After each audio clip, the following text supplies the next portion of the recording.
तो इसी तरह से हमें ये देख के व्यवहार कुदरती व्यवहार है, नहीं तो हमको सबको धर्म में डाल दिया है। लेकिन ये व्यवहार किसी का धर्म का विरोधी नहीं, किसी का विरोधी नहीं, ये तो कुदरती व्यवहार है, अखंड व्यवहार है। तो इसी तरह से हमें ये व्यवहार देखना चाहिए कि माता पिता का पवित्र कर्मयोग से जब बींद पड़ता है और ये पिंड पूछता है और अमुक टाइम के बाद, अमुक महीने के बाद माता के गर्भ से जो जीव आता है वो हंस बन के आता है धरती माता पे। तो हंस बन के आया, तब जब छोटा बच्चा रहता है जब धरती माता पे, तो वो सत्य ही बोलता है कि उसको कुछ झूठ का पता नहीं होता, कि जो कुछ भी बोलता है वो सही ही बोलेगा, क्योंकि वो सृजनहार पिता के घर से हंस बन के आया है। तो जैसे जैसे ये बड़ा बच्चा होता है, बड़ा होता है, ऐसे ऐसे ऐसे वो सब कुछ विद्या सीखने लगता है। छोटा होता है तब इसको कुछ पता नहीं होता क्या झूठ है ऐसा, लेकिन जैसे जैसे जैसे बड़ा होता है उनके उसको ज्ञान आता है, कि हर तरह का ज्ञान आता है कि किसी को कैसे छेतरना है, कैसे को उल्लू बनाना है, दगा प्रपंच लोभ लाभ लालच सब कुछ सीखने लगता है। कि सज्जनहार पिता के घर से तो वो हंस बन के आया था, लेकिन धरती माता पे आके वो जीव बन गया, कि वियोगी जीव बन गया, तो वो सब कुछ विद्या सीख ली। किसी को कैसे झूठ बोलना, दगा प्रपंच लोभ लालच सब कुछ सीख लिया। तो हमें ये नहीं करना। हम जैसे सज्जनहार पिता के घर से हंस बन के आए हैं, तो ये धरती माता पे हंस बन के रहना पड़ेगा, क्योंकि सज्जनहार पिता देखने वाला है कि मेरा बच्चा ये धरती माता पे तो मैंने भेजा है, लेकिन ये क्या कर रहा है, ये धरती माता पे जाके क्या कर रहा है। वो तो धरती माता पे जाके ये तो कुदरत का ही विरोध कर रहा है। जो कुछ भी कुदरत ने भेजा साथ में, जो कुछ भी दिया, लेकिन उनका ही विरोधी निकला। कुदरत हर दम देता है, लेकिन उनको भूल के वो तो किसी और की प्रार्थना में लग गया। तो इसी तरह से हमें हंस बनकर ये कुदरत की आरती, कुदरत की प्रार्थना करके मन विचार वाणी कर्म शुद्ध देही करके हमें जीना है हंस बन के। तो इसी तरह से हम हंस बन के आए हैं, तो हंस बन के जिएंगे तो सृजनहार पिता अपन को अवश्य बचाएगा और बाप के घर का रास्ता दिखाएगा।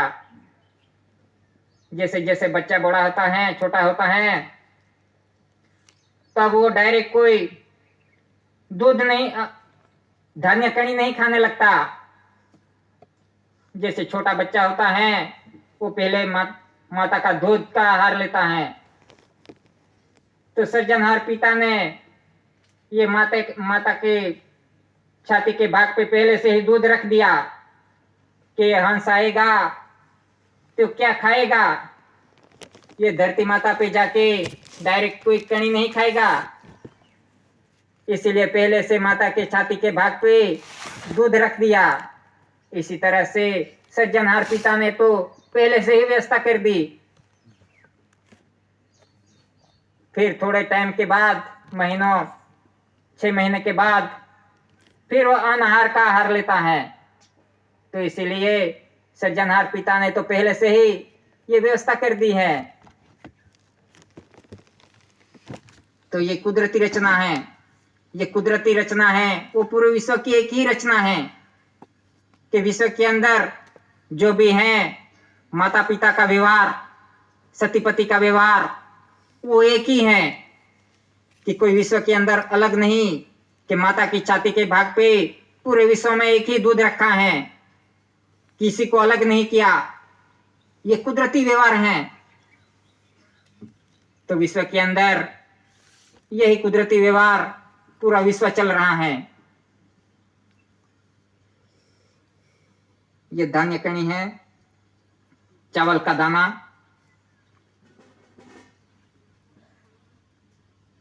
कि उसकी रचना देखिए,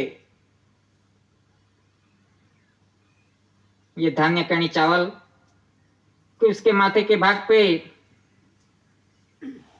ये खाच जैसा भाग है और नीचे ये पूछड़ी जैसा भाग है, और इस पे आके हैं। अभी तो हाइब्रिड कणी हो गई, तो अभी सही तरह से ये आके भी नहीं दिख रहे हैं। तो ये रचना कैसी है?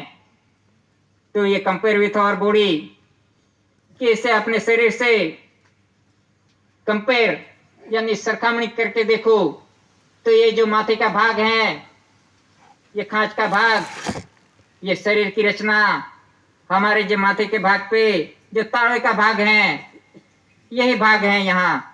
और कणी के भी ये माथे पे ये खांच का भाग है और ये नीचे वाला भाग है। इसी तरह से ये कणी की रचना और शरीर की रचना ये समान है। ये दादा ने पुरवार किया है, कि पुरावे के साथ दिखाया है कि जहां से टाड़ के भाग से जीव आता है, इसी तरह से ये मनुष्य का भी जीव यहां से आता है, और कणी का भी ये खांच के भाग से ही आता है। तो इसी तरह से ये कणी की रचना और शरीर की रचना एक समान है। ये चावल का दाना छोल के दिखते हैं कि उसके अंदर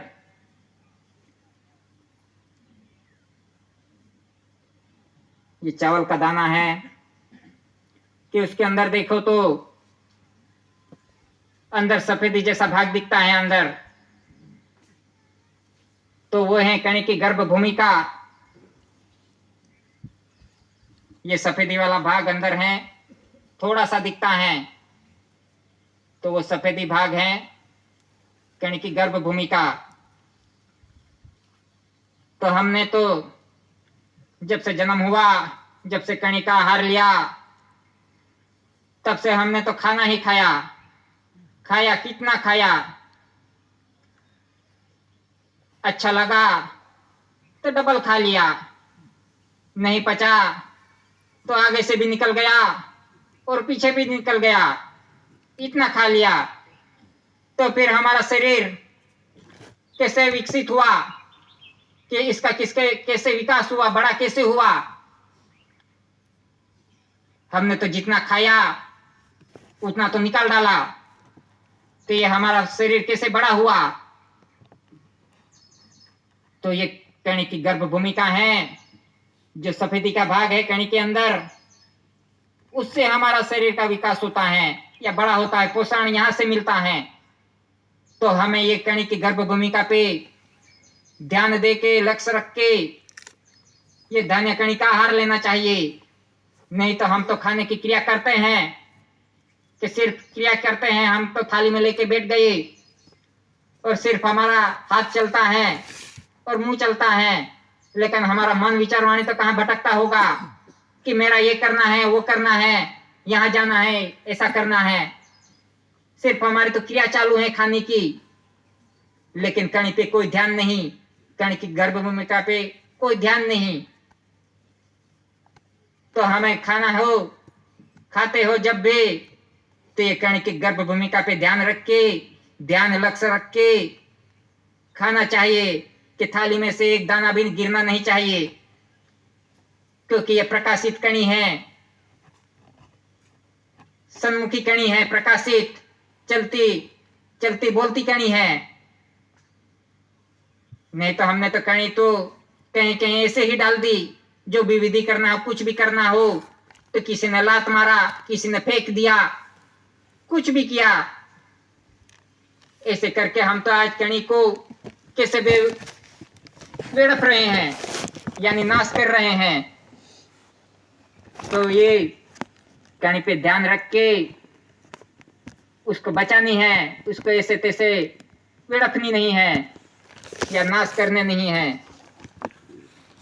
तो इसी तरह से ये प्रकाशित कणी है, चलती कणी है। पहले के समय में जो बुजुर्ग थे तो उसने तो देखा है कि जब धान्य कणी लेते थे थैली के अंदर, खेत के अंदर, तब जहां इकट्ठा करते थे वहां पे प्रकाशित होके कणी चलती देखी हैं, आवाज करके चलती देखी हैं। पहले के बुजुर्ग ने तो अभी भी देखी होगी, लेकिन पहले के समय में तो बहुत ऐसे किस्से थे। तो ये प्रकाशित होके चलने वाले जीवती जागती ये कणी है, तो हमें इस पे ध्यान रख के, लक्ष्य रख के उसका आहार लेना चाहिए और उसकी सार संभाल लेनी चाहिए।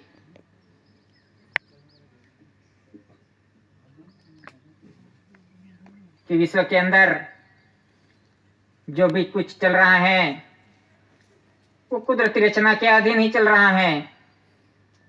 कि बीज का निर्माण होता है, कि पूरा विश्व बीज का वंदन करता है, लेकिन बीज का व्यवहार क्या है, उसका बंधारण क्या है, वो तो किसी ने बताया नहीं। ये तो दादा ने पुरवार किया कि जब सूर्य पिता और चंद्र माता का जब मिलन योग होता है तब बीज का निर्माण होता है। तो बीज का निर्माण हुआ,